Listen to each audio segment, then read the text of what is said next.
जय Hind and I hope आप सभी बहुत अच्छे होंगे। तो गाइस आज जो हमारा लेक्चर है that is the 9th lecture of chemical kinetics. Clear है। तो जैसा कि हम लोगों ने प्रीवियस क्लास में बहुत अच्छे से हम लोगों ने सारे चीज़ों को डिस्कस किया जो इस टॉपिक के अंतर्गत आ रहे थे। क्या होता है रेट ऑफ रिएक्शन, क्या होता है order of reaction,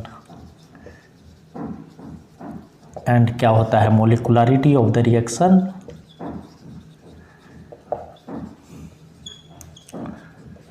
reaction.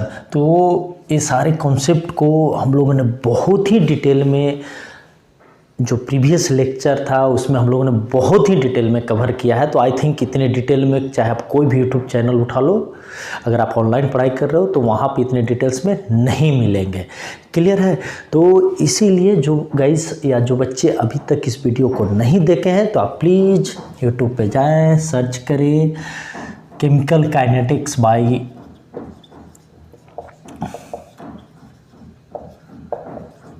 Atomic minds by UKM. Clear है। एंड आप वहाँ पे सर्च करें और वहाँ पे आपको सारे वीडियो अवेलेबल मिल जाएंगे। और प्लीज़ आप इस सारे वीडियो को आप वॉच करें ताकि आपका कॉन्सेप्ट और अच्छे से क्लियर हो। क्लियर है। चलो आज का जो हमारा लेक्चर है guys that is the 9th lecture of chemical kinetics. हम लोगों ने सारी चीज़ें तो हम लोगों ने देख लिया, लेकिन आज का जो लेक्चर है वो लेक्चर है बेस्ड है, बहुत ही छोटा टॉपिक है बट बहुत ही इंटरेस्टिंग टॉपिक है, mechanism of chemical reaction. Clear है। अभी हम लोग इसको मैकेनिज्म को बहुत अच्छे से समझेंगे और इसे फील करेंगे। क्लियर है। अगर मैं आपको एक एग्जांपल देता हूँ कि A plus B is giving C। Clear है। Means A and B is the reactants. अब आपको कोई भी चीज़ें समझने में दिक्कत नहीं हुई। Reactants, C is product. और थोड़ा सा और इसको इलैबोरेट करते हैं। जैसे यहाँ पे मैंने 2 लगा दिया, यहाँ पे मैंने 3 लगा दिया और यहाँ पे मैंने 2 लगा दिया। क्लियर है। तो गाइस इस जो हम लोग जो ओवरऑल जो इसे हम क्या बोलते हैं, जब स्टोइसियोमेट्रिक कोफिशिएंट को जब हम बैलेंस कर लेते हैं तो क्या होता है उस पूरे जो इक्वेशन है उसे हम क्या बोलते हैं, उसे हम बोलते हैं बैलेंस्ड केमिकल इक्वेशन। क्लियर है। This is the balanced chemical equation या क्लियर है। तो this one is the balanced chemical equation. अब आप इसे देखो कि ये जो बैलेंस्ड केमिकल इक्वेशन है तो हम यहाँ से हमारे पास क्या क्या इंफॉर्मेशन मिलता है। पहला कि भाई इसमें रिएक्टेंट कौन है। क्लियर है। मैंने कौन सा रिएक्टेंट जो पार्टिसिपेट करा इस केमिकल रिएक्शन में जो हमें सी प्रोडक्ट दे रहा है। क्लियर है। देन हमें क्या पता चलता है, हमें पता चलता है product. And then third one is the हमें पता चलता है स्टोइसियोमेट्रिक कोफिशिएंट।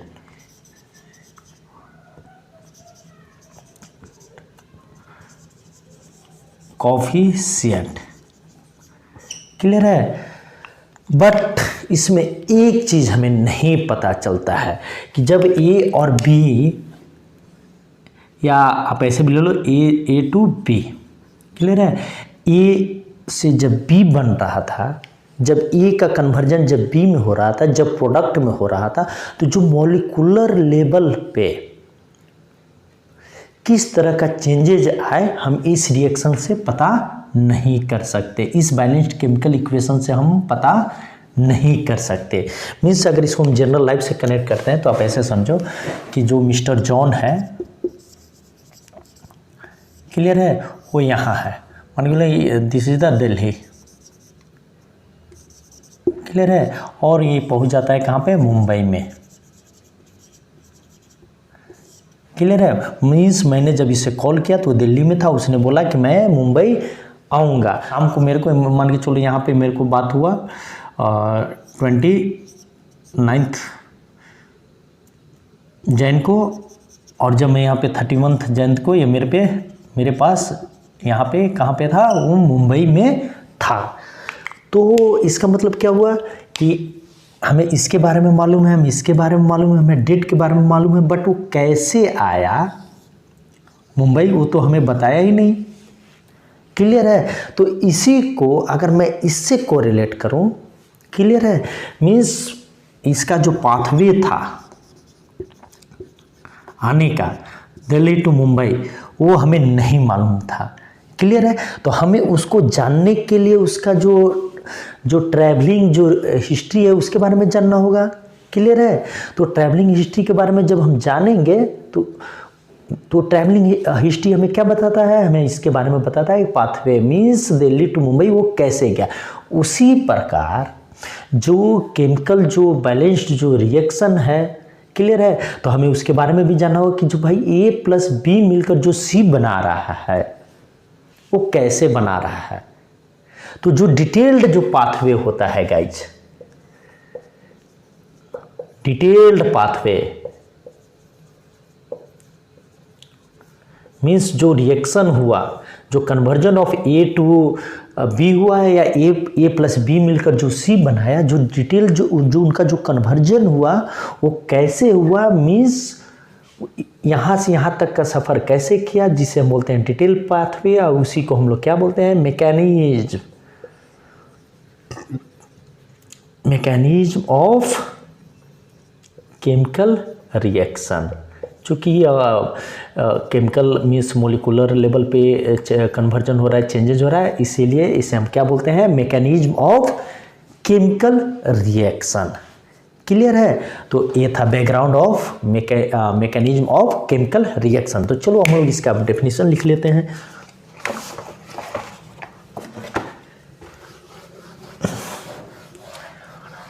आई थिंक ये आपको जो कॉन्सेप्ट है वो आपको क्लियर हुए होंगे। क्लियर है? अब यहाँ पे हम थोड़ा सा समझते हैं कि हमें इसके बारे में जानना क्यों ज़रूरी है। तो मैंने आपको पिछले क्लास में बताया था कि there are two types of the reaction, one is the elementary reaction and another is the complex reaction. तो एलिमेंट्री रिएक्शन जो होता है क्या होता है, वो सिंपल रिएक्शन होता है, मीन्स वो एक ही स्टेप में कंप्लीट हो जाता है। बट जो कॉम्प्लेक्स रिएक्शन होता है गाइस, जो एक स्टेप में नहीं कंप्लीट होता है। क्यों? क्योंकि वो इंटरमीडिएट भी बनाते हैं, और जो चूँकि इंटरमीडिएट अनस्टेबल होता है तो फिर जो इंटरमीडिएट है वो फिर फाइनल प्रोडक्ट में कन्वर्ट होता है। क्लियर है? तो इसीलिए हमें इसका मैकेनिज्म को जानना, मीन्स उसका पाथ को जानना जरूरी है। क्यों? क्योंकि इस दुनिया में बहुत ही ऐसे कम रिएक्शन है, मीन्स आप समझ लो कि लेस देन 5%, लेस देन 10% ही जो रिएक्शन है वो एलिमेंट्री रिएक्शन होते हैं, और मोर देन 90% जो रिएक्शन होते हैं वो क्या होते हैं, वो कॉम्प्लेक्स रिएक्शन होते हैं, जो एक स्टेप में कंप्लीट नहीं होता, वो जो मोर देन और जो 2 या 2 से जो मोर देन जो स्टेप्स होते हैं उसमें जाके वो कंप्लीट होता है। जो हमारा जो प्रोडक्ट होता है, जो हमें हमारा जो डिजायर होता है, तब जाकर वो जो रिएक्टेंट से प्रोडक्ट में कन्वर्जन होता है। क्लियर है? इसीलिए हमें मैकेनिज्म ऑफ जो केमिकल रिएक्शन है उसके बारे में हमें जानना ज़रूरी है, क्योंकि जब तक हम अच्छे से समझेंगे नहीं, हम अच्छे से एक जो प्रोडक्ट बन रहा है या अच्छे से जो इस वर्ल्ड को, इस दुनिया को, या जो हमारा समाज है, सोसाइटी, उसको जो रिक्वायरमेंट है केमिकल से रिलेटेड, हम उसको आगे चलकर उसको नहीं बना पाएंगे। क्लियर है? बहुत ही तो क्लियर है? तो इसलिए हमें मैकेनिज्म ऑफ केमिकल रिएक्शन है उसका हमारे पास कंप्लीट नॉलेज होना चाहिए। क्लियर है? तो चलो अब हम लोग इसका देखते हैं कि मैकेनिज्म ऑफ जो केमिकल रिएक्शन है उसका अगर जो आपके किताब का जो लैंग्वेज है तो भाई उसको हम डेफिनेशन कैसे लिखेंगे। क्लियर है? तो चलो let's see definition of mechanism of chemical reaction. Definition क्या होता है definition? The sequence of elementary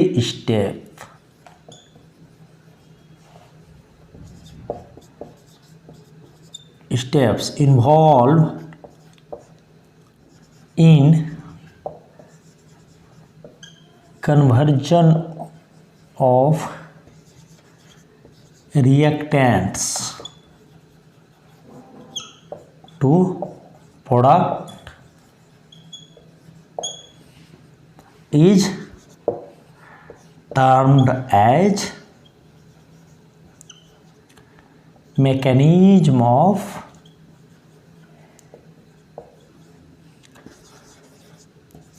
chemical reaction। Means क्या हुआ कि जो वह पाथवे जिसके थ्रू जो ए था, जो हमारा रिएक्टेंट था, वो बी में कन्वर्ट हुआ। तो कैसे ए से बी में कन्वर्ट हुआ? अगर हम केमिकल रिएक्शन के सेंस में बातें करें, मीन्स वो मोलिकुलर लेवल पे, एटॉमिक लेवल पे किस तरह के चेंजेज हुए और वो चेंजेज कैसे पॉसिबल हुआ, वो सब सारा जो हम डिटेल्स का जिसका स्टडी करते हैं, तो उस टर्म को हम लोग क्या बोलते हैं? हम लोग बोलते हैं उस पूरे प्रोसेस को क्या बोलते हैं? हम लोग उस पूरे प्रोसेस को हम लोग बोलते हैं mechanism of chemical reaction. Clear है? तो इस that is the definition of the sequence of elementary steps involved in conversion of reactants to product is termed as mechanism of chemical reaction। Clear है? तो आई थिंक जो mechanism of जो chemical reaction है, मैंने अलग से आपको कुछ भी नहीं बताया, मैंने जस्ट आपको फील कराया कि ताकि आप जो नेम है मैकेनिज्म, जो वर्ड है मैकेनिज्म, उसको सुनकर आप डरे नहीं। क्लियर है? तो अब हम लोगों ने तो देख लिया कि भाई अब यहाँ पे सीक्वेंस ऑफ एलिमेंट्री स्टेप्स आ गए। तो अब हम लोग इसके बाद क्या पढ़ेंगे? हम लोग इसके बाद पढ़ेंगे रिएक्शन इंटरमीडिएट। मीन्स ऐसा स्पीसीज जब एक रिएक्शन जो कि एलिमेंट्री नहीं है, जो जब हम रिएक्टेंट से जब प्रोडक्ट बनाते हैं, तो चूंकि कॉम्प्लेक्स रिएक्शन है, तो कॉम्प्लेक्स रिएक्शन है तो इसका मतलब क्या हुआ कि ए से बी डायरेक्ट नहीं बनेगा। क्लियर है? तो क्या बनेगा? वो पहले जो फिजिबल है ए से एक अदर स्पीसीज बनाएगा जिसे हम इंटरमीडिएट बोलते हैं, और फिर वो जो इंटरमीडिएट से फिर वो कहाँ पे कन्वर्ट होगा? वो बी में कन्वर्ट होगा। तो let's see reaction intermediate.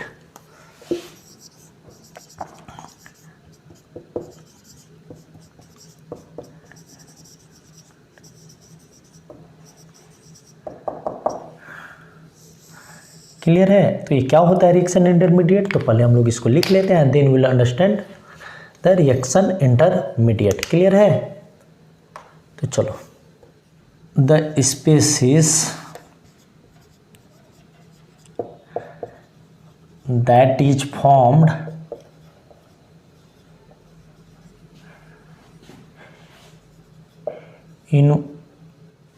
in one of the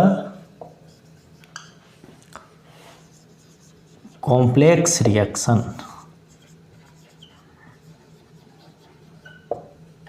and completely used, हम सिंपल लैंग्वेज में डेफिनेशन लिखते हैं, complete used before completion of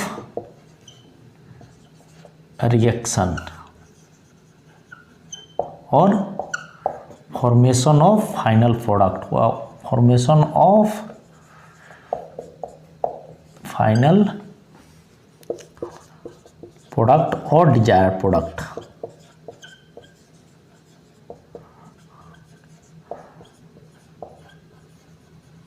desired product। Clear है? so it don't appear in overall reaction equation।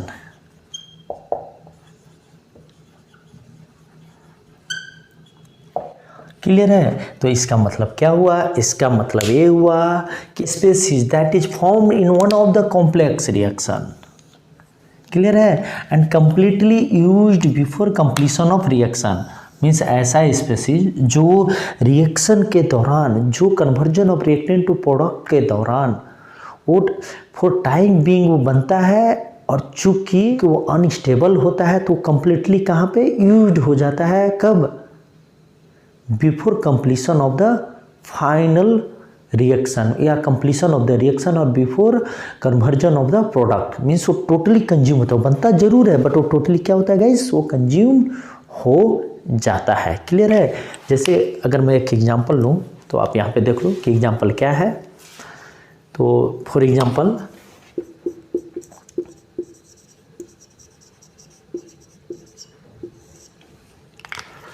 तो यहाँ पे देख लो एग्जांपल क्या है, NO प्लस Cl2। क्लियर है। यहाँ पे कितनी है, NOCl। तो यहाँ पे आप इसको स्टोइचियोमेट्री कोफिशिएंट को बैलेंस कर दो। यहाँ पे Cl2 2 है तो यहाँ पे 2 कर दो, यहाँ पे 2 कर दो। This is the gas, this is the gas and this is also a gas. Clear है। बट ये क्या है, this is the overall equation of a reaction, but this is not a elementary reaction. Reaction है, ये elementary reaction नहीं है। तो ये क्या है, कॉम्प्लेक्स रिएक्शन है। तो कॉम्प्लेक्स रिएक्शन है मीन्स क्या होता है, कॉम्प्लेक्स रिएक्शन है, इट मीन्स ये मोर देन वन स्टेप में ये प्रोसीड करता है और कंप्लीट होता है। क्लियर है। तो ये कैसे होता है, तो अब यहाँ पे हम लोग देखते हैं कि फर्स्ट स्टेप जो है इसका,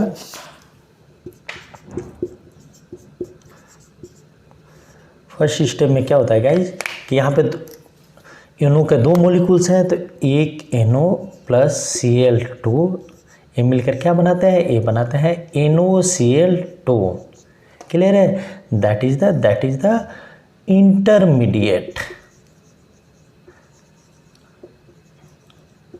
क्लियर है। क्योंकि हमारा जो फाइनल प्रोडक्ट है वो क्या है, NOCl है। फिर एक जो और जो यहाँ पे बचा है NO प्लस NOCl2, ये फिर जब आपस में रिएक्शन करते हैं तो क्या बनाते हैं, NOCl।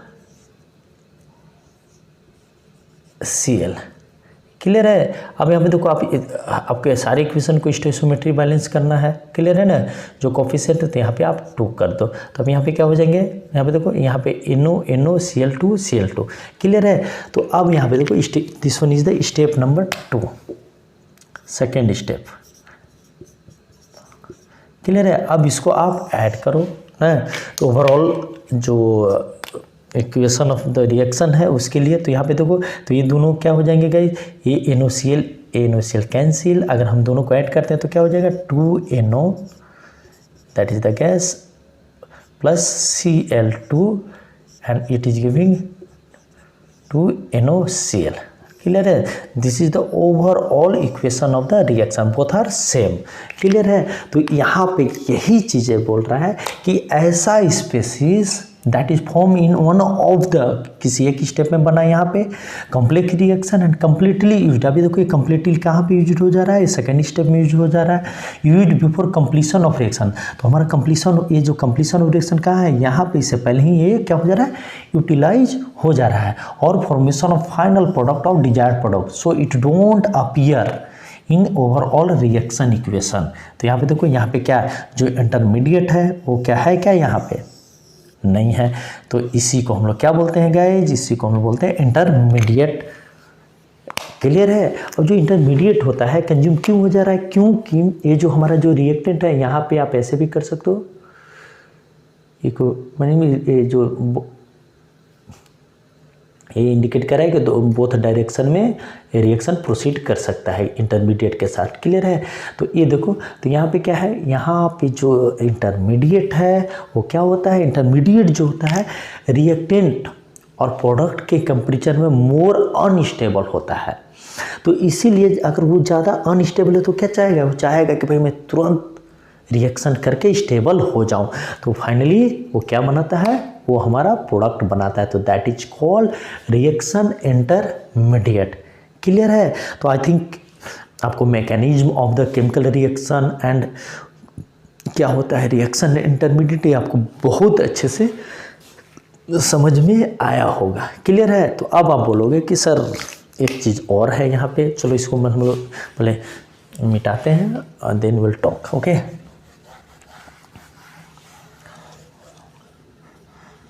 अब बोलोगे कि सर जो कॉम्प्लेक्स रिएक्शन है, आपने तो लास्ट क्लास में हमें पढ़ाया था कि भाई जो रेट ऑफ रिएक्शन है वो हम किसी भी जो रिएक्शन है उसके लिए हम कैलकुलेट कर सकते हैं, चाहे वो एलिमेंट्री रिएक्शन हो या कॉम्प्लेक्स रिएक्शन हो, हम किसी के लिए भी जो रेट ऑफ रिएक्शन है उसे हम कैलकुलेट करते हैं।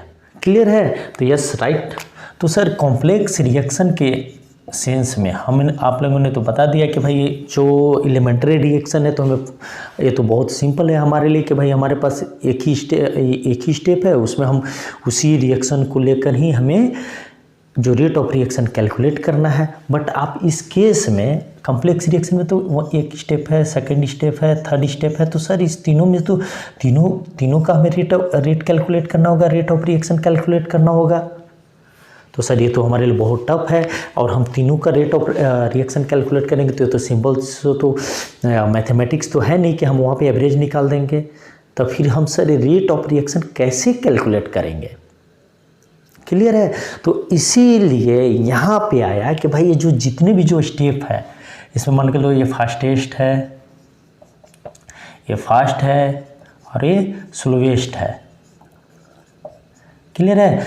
तो हम जो कॉम्प्लेक्स रिएक्शन होता है, जो डिफरेंट जो स्टेप में जो प्रोसीड होता है, तो उसका जब हम रेट ऑफ रिएक्शन निकालते उस पर्टिकुलर कॉम्प्लेक्स रिएक्शन का, तो हम उस स्टेप के रिएक्शन पे फोकस करते हैं जो कि स्लोवेस्ट होता है। क्लियर है? जो रिएक्शन सबसे स्लो प्रोसीड करता है, हम उसी के थ्रू जो कॉम्प्लेक्स रिएक्शन है उसका हम रेट ऑफ रिएक्शन कैलकुलेट करते हैं। क्लियर है? तो इसका मतलब क्या हुआ कि the slowest step in the reaction is known as what? Rate determining